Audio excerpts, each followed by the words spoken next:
जय श्री राम। भाई और दोस्तों, कल से आगे की राम कथा शुरू करते हैं। कल की कथा में हमने बतलाया आपको किस प्रकार भगवान राम को गरुड़ जी ने नागपाश से मुक्त किया और उस दिन भगवान ये कार्य चलते चलते सूर्यास्त हुआ और भगवान रात को डेरे में विश्राम किए। अगले दिन भगवान पुनः नए रणनीति के साथ युद्ध के लिए तैयार हैं। अब सब अपने अपने मोर्चों पर डटे हैं। उधर रावण बड़ा चिंतित है कि भाई मैं अब किसको भेजूं।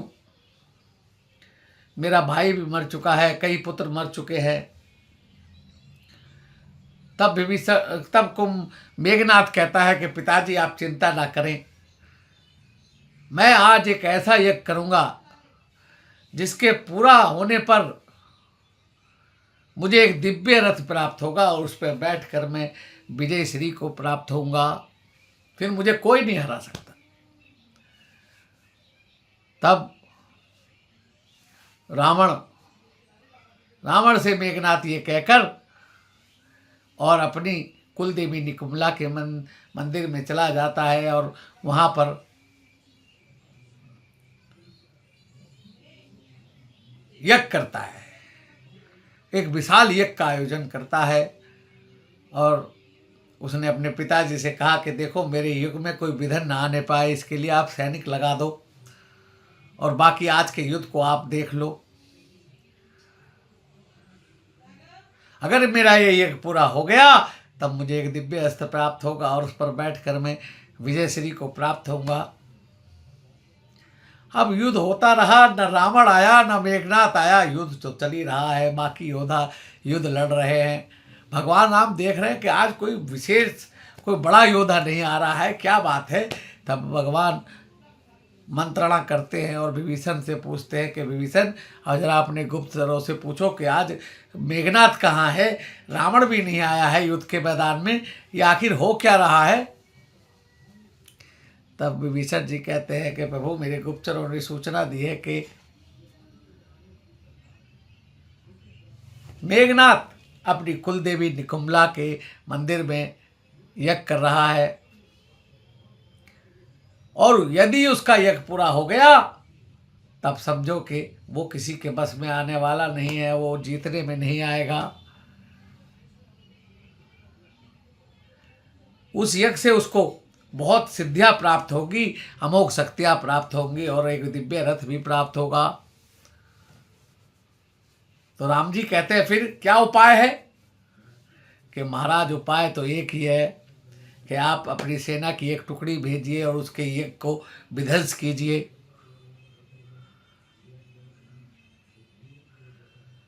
हम भगवान तो मुनियों के यज्ञों की तो भगवान रक्षा करते हैं कि वो दैत्य है और वो यज्ञ कर रहा है भगवान से बचने के लिए। तो भगवान ने कहा ठीक है, हमें विजय प्राप्त करनी है तो करना पड़ेगा। भगवान राम लक्ष्मण के साथ हनुमान, अंगद और विभीषण और एक सेना की टुकड़ी के साथ लंका में उस जगह पर जाते हैं जहां पर मेघनाथ यज्ञ कर रहा है और आहुतियां डाल रहा है, अग्नि जल रही है। साने बानर भालू जाके यज्ञ विध्वंस करते हैं, लेकिन मेघनाथ उठता नहीं है। तब हनुमान जी जाते हैं और यज्ञ कुंड में पानी डाल देते हैं, अग्नि बुझ जाती है। मेघनाथ को बड़ा क्रोध आता है और क्रोध आकर मेघनाथ हनुमान जी से युद्ध करता है। उधर फिर लक्ष्मण जी मेघनाथ को ललकारते हैं और आज के दिन मेघनाथ और लक्ष्मण जी का बहुत भयंकर युद्ध होता है। कभी मेघनाथ आसमान में जाकर बाणों की वर्षा करता है तो कभी पृथ्वी पर लड़ता है, कभी अदृश्य हो जाता है, कभी इधर युद्ध के मैदान में इधर दिखाई देता है, कभी इधर दिखाई देता है। तब लक्ष्मण जी भगवान का नाम लेके कहते हैं कि प्रभु यदि मैंने सच्चे मन से आपकी सेवा की है तो आज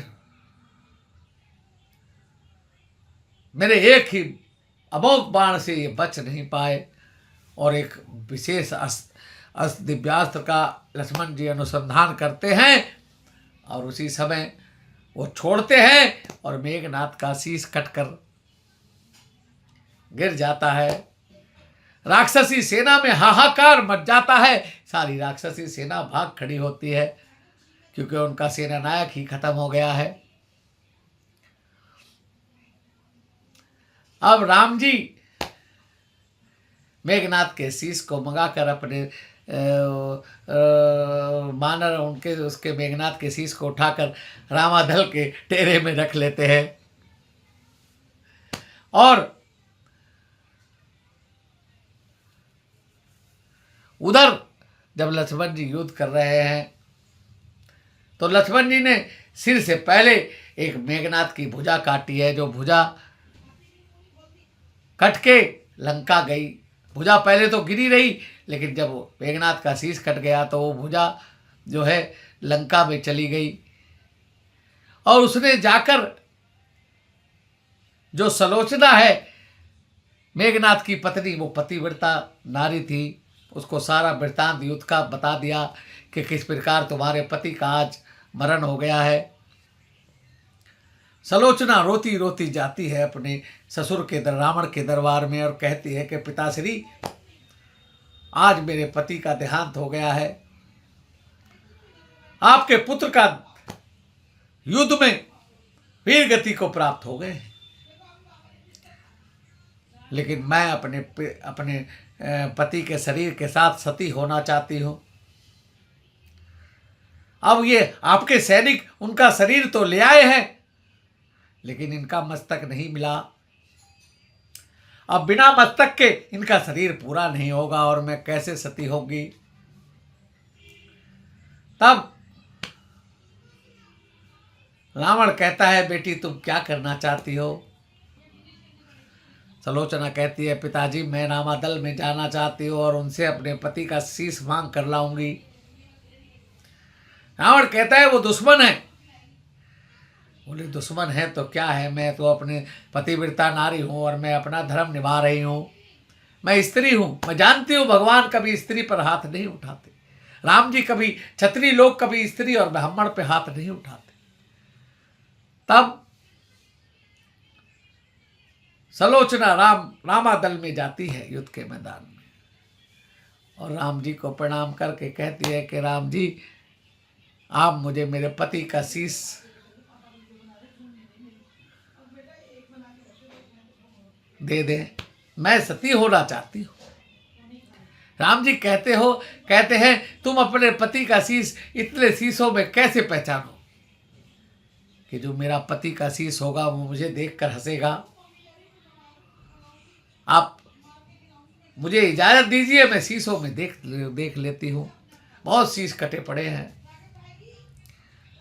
और सलोचना उन शीशों में देखती है तो एक शीश को उठाती है और कहती है कि मैं यदि मैं सती हूँ, यदि मैं सती पतिव्रता हूँ, सत्य में पतिव्रता हूँ, तो आप हंस कर दिखाइए। और मेघनाथ का शीश हंसता है। भगवान राम भी सलोचना को प्रणाम करते हैं कि धन्य हो, आप इतनी सती हैं।